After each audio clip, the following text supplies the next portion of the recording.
चलिए एक बार फिर से आपका वेलकम करते हैं ऑनलाइन कॉन्सेप्ट एजुकेशन क्लासेस में। आज इस लेक्चर में हम लोग थोड़ा सा एंटीने के बारे में और डिटेल पढ़ेंगे। लास्ट लेक्चर में हम लोगों ने λ/2 एंटीने के बारे में पढ़ा था।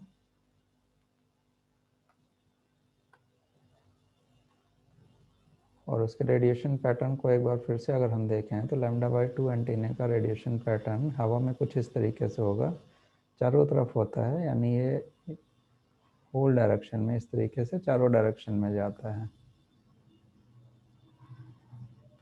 इसको बोलते हैं हर्ट्ज एंटीना।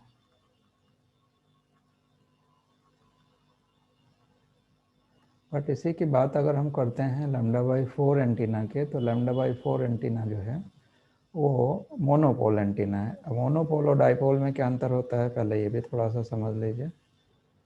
डाइपोल का मतलब होता है दोनों तरफ से रेडिएशन। जैसे ये इसमें अगर हम देखें तो ये इधर इसका एक पोल बना, ऊपर वाले एंटीने को देखिए, एक इसका पोल ये बना, तो दो इसमें पोल हैं, इसलिए इसको क्या बोलेंगे, dipole antenna. This is known as dipole antenna. तो हर्ट्ज एंटीना एक डाइपोल एंटीना है और λ/4 एक मोनोपोल एंटीना है, क्योंकि इसका जो तरीका है एंटीने को, इसको हम लोग ग्राउंड से लेते हैं।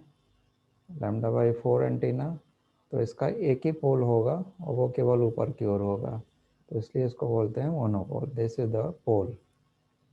तो इसका जो रेडिएशन पैटर्न होगा वो रेडिएशन पैटर्न इसके चारों तरफ यहाँ पर होगा। ये इस तरीके से रेडिएशन पैटर्न होगा। आधा पैटर्न इसका ग्राउंड हो जाएगा, ग्राउंड के नीचे आपको पैटर्न नहीं मिलेगा, यानी इसका पैटर्न जो है वो पूरे पूरे स्फीयर में ना हो करके इसको बोलेंगे हेमी स्फीयर। ये पैटर्न हमारा होगा हेमी स्फीयर में। इस तरीके से हेमी स्फीयर में ये पैटर्न हमारा एस्टैब्लिश होगा।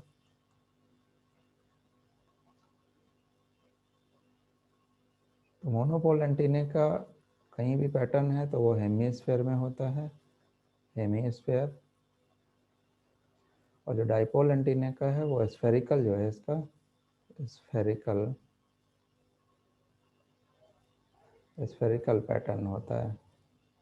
यही रीज़न है कि इसका रेडिएशन रेजिस्टेंस जो है वो 73.14 हम लोग लेते हैं, और इसका जो है रेडिएशन रेजिस्टेंस इसका जस्ट आधा कर देते हैं, क्योंकि इसका जो रेडिएशन पैटर्न है वो हाफ हो गया है। by2 इसको कर देते हैं तो ये 36.57 आ जाता है। और इसीलिए इसकी वॉटेज भी आधी हो जाएंगे, वॉटेज भी जो इसके हो जाएंगे वो आधी, यानी रेडिएटेड पावर जो हो जाएगी वो भी आपकी जो है I²RMS इंटू 36.454 या 57 वॉट, ये इसके रेडिएटेड पावर हो जाएगी।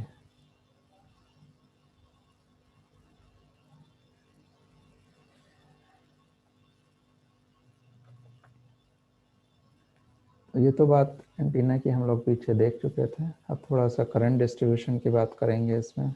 नेक्स्ट पॉइंट जो इसमें आता है that is a current distribution. Current distribution, current distribution. तो सपोज दैट कि ये अगर हम एंटीना, इसको एंटीना कंसीडर करें, इस तरीके से एंटीना कंसीडर करें, तो यहाँ पर अगर हम कोई ऐसी सिग्नल लगा रहे हैं तो इसमें ये जो इसकी पूरी लेंथ है, और ऑब्वियस सी बात है कि ये कितनी होगी, λ/2 होगी। तो इसमें जो करंट का डिस्ट्रीब्यूशन होता है वो क्लोज पाथ में होता है, ये इसमें करंट का डिस्ट्रीब्यूशन होगा।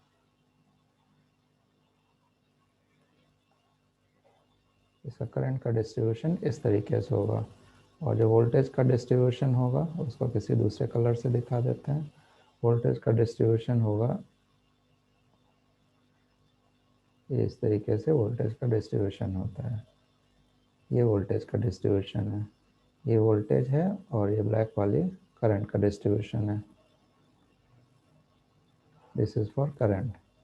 तो करंट इस तरीके से रेडिएट करती है, क्लोज पाथ में होगी इसलिए दोनों एंड पे क्लोज होगा, और यहाँ पे चूंकि ओपन है तो इसलिए वोल्टेज यहाँ पर पूरा पूरा आपको इस तरीके से मिलेगा।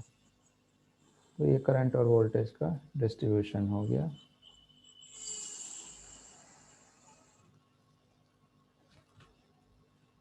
अब देन जो अगला टर्म आता है वो आता है इसकी इफेक्टिव लेंथ का।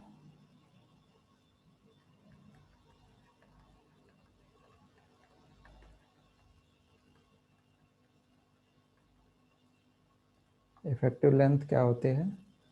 इफेक्टिव लेंथ होती है जितनी एक्चुअल हमारी लेंथ है। एक तो होती है एक्चुअल जिसको आप फिजिकली मेज़र कर सकते हैं, जैसे 5 मीटर किसी की लेंथ है तो आपने 5 मीटर मेज़र कर लिया।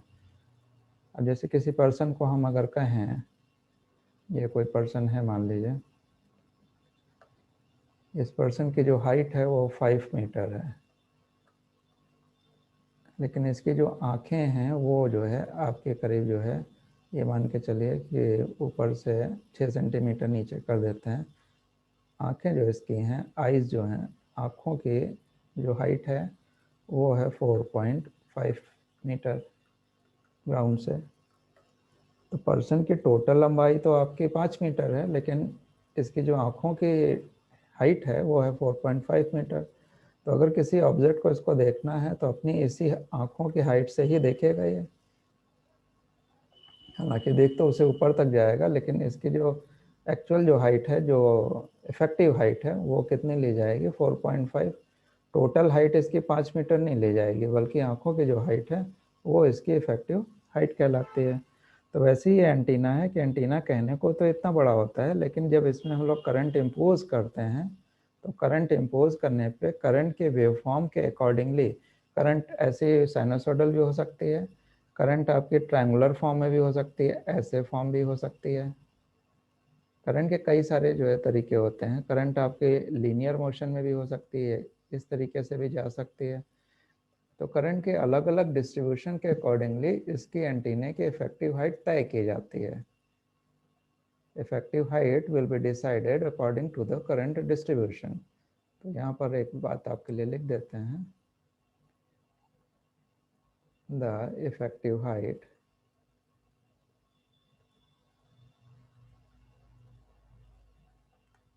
will be decided as per distribution of current, distribution of current। Current किस तरह से डिस्ट्रीब्यूट हो रही है उसके ऊपर जो है हमारी इफेक्टिव हाइट डिपेंड करेगी। तो यहाँ पर जनरल हमारे दो केस होते हैं।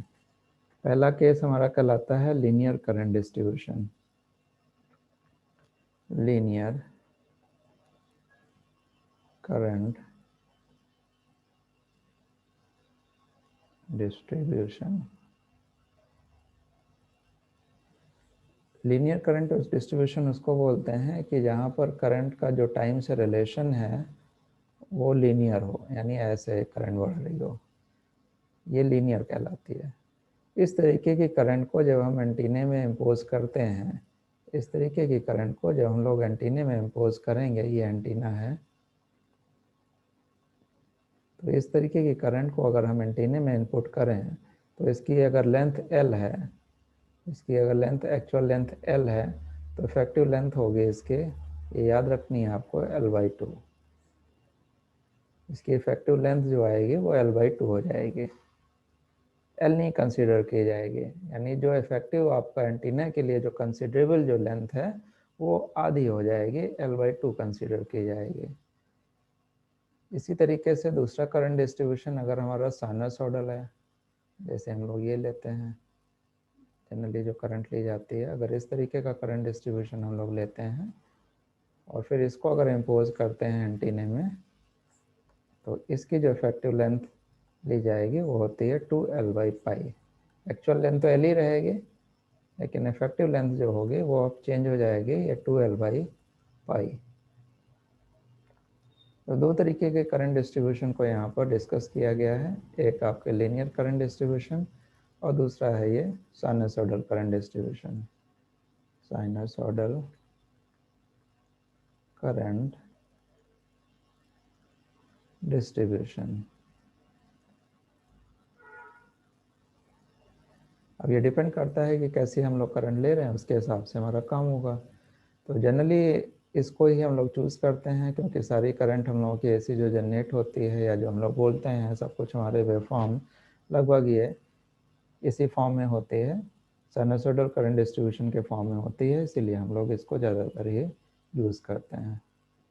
तो ये हमारा करंट डिस्ट्रीब्यूशन के हिसाब से इसकी इफेक्टिव लेंथ हो गई।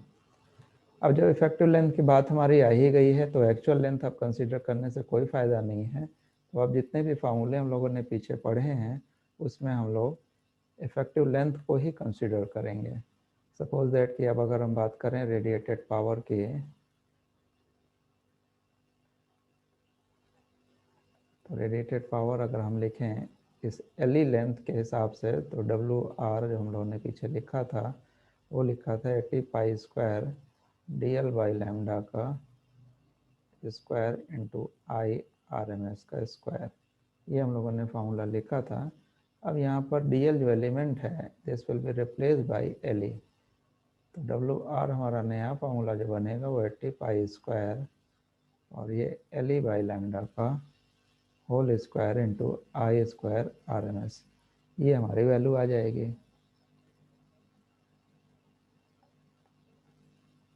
अब इसी में अगर हम यहाँ पर करंट डिस्ट्रीब्यूशन, दो करंट डिस्ट्रीब्यूशन की बात करें, तो अगर हम लीनियर करंट डिस्ट्रीब्यूशन की बात करें, लीनियर फॉर, ध्यान से समझिएगा इस पॉइंट को सभी लोग, अगर हम बात करें कि लीनियर करंट डिस्ट्रीब्यूशन की, फॉर लीनियर करंट डिस्ट्रीब्यूशन, तो आपको पता है कि एल ई बराबर हमें क्या रखना है, एल बाई 2 रखना है। तो इस केस में डब्ल्यू आर बराबर कितना हो जाएगा, 80 पाई स्क्वायर, एल ई की जगह एल बाई 2 रख दीजिए, सिंपल, और ये हो गया आई स्क्वायर आर एम एस। और नीचे का जो 2 है ये 4 होके बाहर आएगा, स्क्वायर है, तो ये 40/4 हो जाएगा, 80/4 हो जाएगा, pi square L upon lambda को square into I square R M S. अब ये जब कटेगा तो ये हो जाएगा 20 pi square L by lambda का square into R M S, ये इतने वाट आ जाएगा। ध्यान रखिएगा ये किसके लिए आया है, for linear current distribution, this is for linear current distribution. इसी चीज़ को अगर हम इसके लिए निकालें, for sinusoidal current distribution,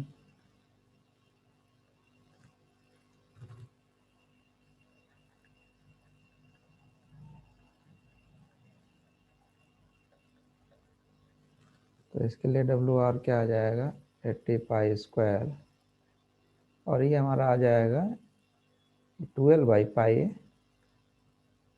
lambda, यानी एल ई हमारा रिप्लेस कर दीजिए, क्योंकि यहाँ पर कितना हो जाएगा, एल ई बराबर ये 12/पाई।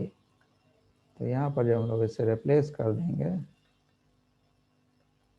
तो इसका क्या निकल के आएगा, 80 पाई स्क्वायर, ऊपर से 4 निकल के आएगा, नीचे से पाई स्क्वायर निकल के आएगा, और अंदर एल बाई लैम्डा का स्क्वायर आई स्क्वायर आर एम एस, और यहाँ से ये कैंसिल आउट हो जाएगा और ये बचेगा 8 चौक 32, 320 एल बाई लैम्डा का square into I square R M S.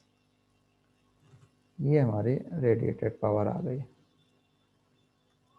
अब देखिए यहाँ पे जब क्वेश्चन इसका आता है या ऑब्जेक्टिव में आपको ये चीज़ मिलती है, जो इलेक्ट्रॉनिक्स के बच्चे हैं वो विशेष रूप से इस चीज़ को समझ लीजिए, ध्यान दे लीजिए, आपका ऑब्जेक्टिव क्वेश्चन यहीं पे पुट अप होने वाला है। करंट डिस्ट्रीब्यूशन कह दिया गया कि आपका करंट डिस्ट्रीब्यूशन है साइनसॉइडल। जनरल फार्मूला हमारा ये है 80 pi square D L by lambda का square into I square R M S. आपसे कह दिया गया साइनसॉइडल करंट डिस्ट्रीब्यूशन है और एक्चुअल लेंथ उसकी एल है। ध्यान रखिएगा ये एक्चुअल लेंथ आपको दी हुई है, एक्चुअल लेंथ। तो एक्चुअल लेंथ अगर आपको दे रखी गई है तो आपको इस फार्मूले का यूज़ करना है, जो 320 एल बाई लैम्डा का स्क्वायर आई स्क्वायर आर एम एस, या फिर आप डेरिवेशन कर लीजिए 80 pi square D L by lambda में, डी की जगह पहले एल रख लीजिए, जैसे ये रखा हुआ है, और फिर एल की वैल्यू रखेंगे तो अपने आप वही फार्मूला प्रूफ होके आ जाएगा। तो या तो आप फार्मूले को याद रखिए, लेकिन कितने याद रखेंगे, तो इससे बेटर है केवल याद एक ही रखिए, लेकिन बेसिक फंडामेंटल आपको मालूम होना चाहिए। इसी को अगर उसने लीनियर कह दिया है तो लीनियर के लिए फिर आपको ऊपर वाला यूज़ करना है। यही चीज़ हम लोग जो है उसके लिए भी लेते हैं, रेडिएशन रेजिस्टेंस में भी यही चीज़ आ जाती है। यहाँ पे हम सीधे सीधे लिख देते हैं फॉर लीनियर करंट डिस्ट्रीब्यूशन। इस चीज़ को आप लोग कर लीजिएगा, रेडिएशन रेजिस्टेंस। रेडिएशन रेजिस्टेंस आप सीधे सीधे भी लिख सकते हैं, आर आर बराबर होता है डब्ल्यू आर रेडिएटेड पावर बटे आई स्क्वायर आर एन एस। तो जिसका जो भी डिस्ट्रीब्यूशन लिया जाएगा उसी के हिसाब से रेडिएशन रेजिस्टेंस आपका आ जाएगा।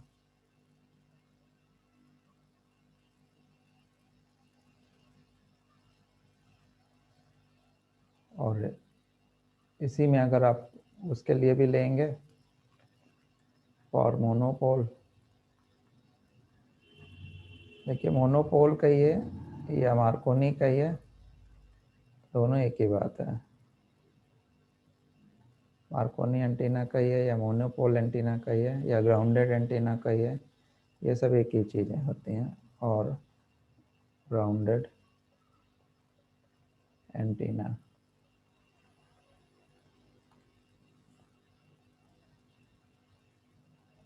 तो इसके लिए देखिए रेडिएशन रेजिस्टेंस क्या हो जाएगा, इसके लिए रेडिएशन रेजिस्टेंस विल भी हाफ हो जाएगा आर आर बाई टू। यही जो हमने निकाला है इसी का क्या हो जाएगा, आधा हो जाएगा।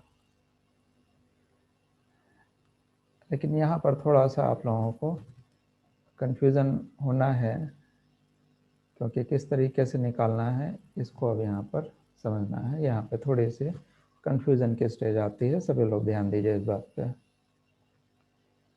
जब हम लोग मोनोपोल की बात करते हैं तो मोनोपोल में वर्टिकल से हम लोग जो उसकी हाइट लेते हैं वो लेते हैं, ये एल हाइट आपने अगर ली है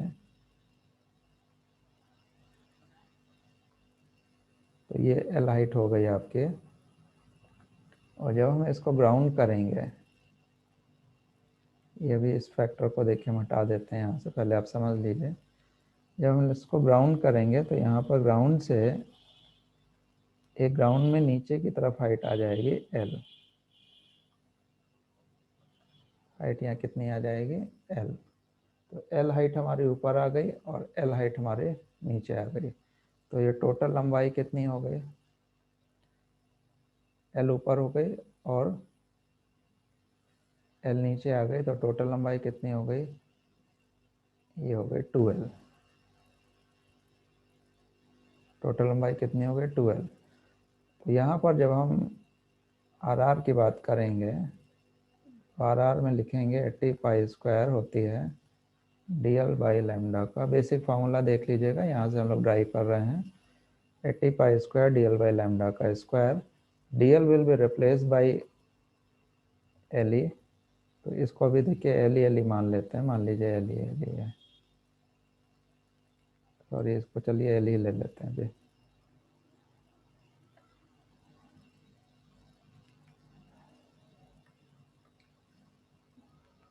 यहाँ पे थोड़ा सा आप लोगों को ध्यान देना होगा, सभी लोग थोड़ा कंसंट्रेट होइए इस बात पे, बहुत कंफ्यूजिंग स्टेज होती है यहाँ पे। आर आर को 80 pi square D L by lambda का स्क्वायर लिखा, डी एल बराबर एल ई हमने पुट कर दिया। तो फॉर्मूला हमारा क्या बना है, 80 pi square L E upon lambda का स्क्वायर। ये तो हमने पीछे वाला जो था वही अभी लिखा हुआ है। अब यहाँ पर 80 पाई स्क्वायर ये हो गया। अब यहाँ पर अगर हम साइनसोइडल करंट डिस्ट्रीब्यूशन लेते हैं तो पहले तो ये देख लीजिए कि for sinusoidal current distribution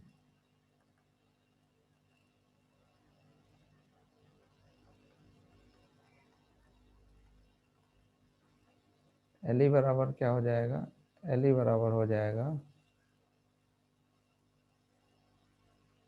L E बराबर हो जाएगा 2 L by pi, R R बराबर 80 पाई स्क्वायर, ये हो गया 2L बाई पाई बटे लैम्डा का स्क्वायर, यानी यहाँ से पाई स्क्वायर कट गया, ये हो गया 832 एल बाई लैम्डा का स्क्वायर। अब यहाँ जरा मैटर को समझना है।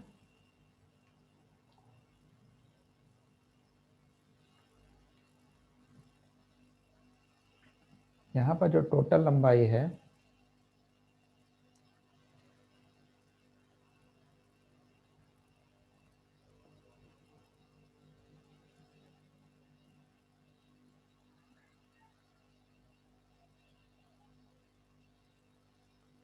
ये जो टोटल लंबाई हमारी इसमें ली गई है, फार्मूले में ली गई है, ये टोटल लंबाई हमारी तब है कि जब ये हमारा एंटीना पूरी एल लेंथ का है।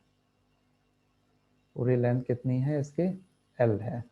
तो यहाँ पर थोड़ा सा इसको हम एल डैश कर देते हैं।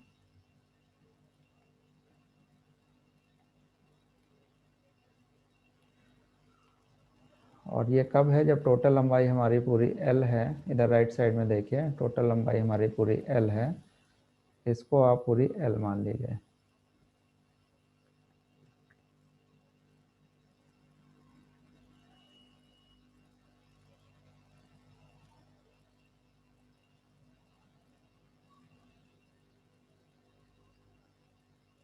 यहाँ थोड़ा सा देखिए, आपको समझाने के लिए जो है, अभी हम इसको हटा दें, नहीं तो आप कंफ्यूज हो जाएंगे।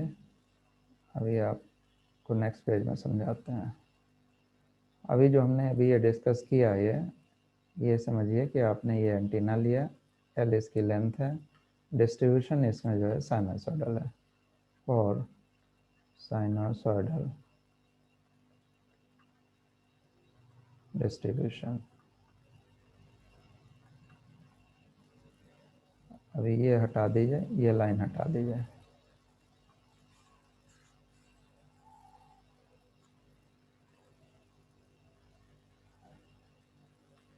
अभी इसको हमने हटा दिया। अब नेक्स्ट पेज में समझिए।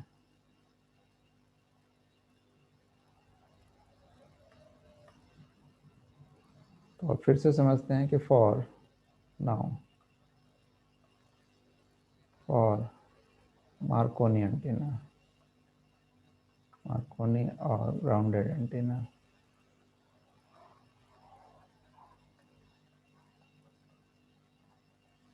तो एक्चुअली होता क्या है कि ये जो हमारी लेंथ है, वो आधी लेंथ नीचे हो जाती है, आधी लेंथ ऊपर की हो जाती है। तो इफेक्टिव लेंथ यहाँ पर कितनी हो गई? इफेक्टिव लेंथ हो गई 2L। इफेक्टिव लेंथ यहाँ कितनी हो गई?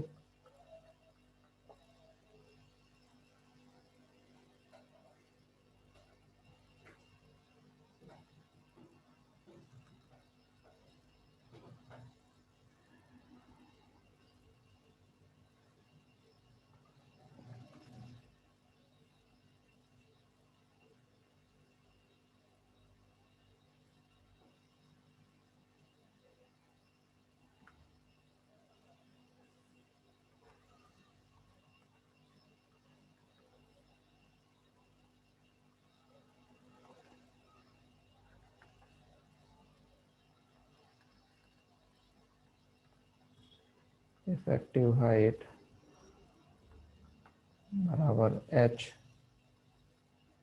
एच बराबर है यहाँ पर L/2।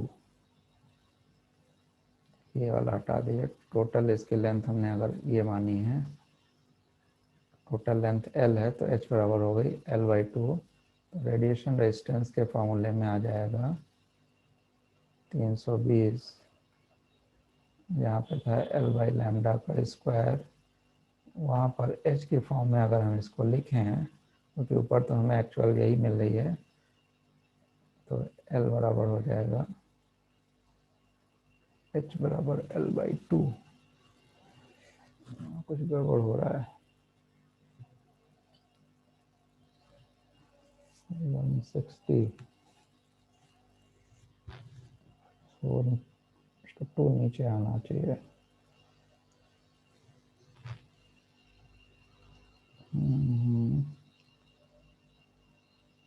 इफेक्टिव लेंथ हो गई एल, एल हो गई total length 30 pi square, pi square, pi square नहीं आएगा, एच की फॉर्म में फार्मूला क्या बनेगा 2h बराबर 2h।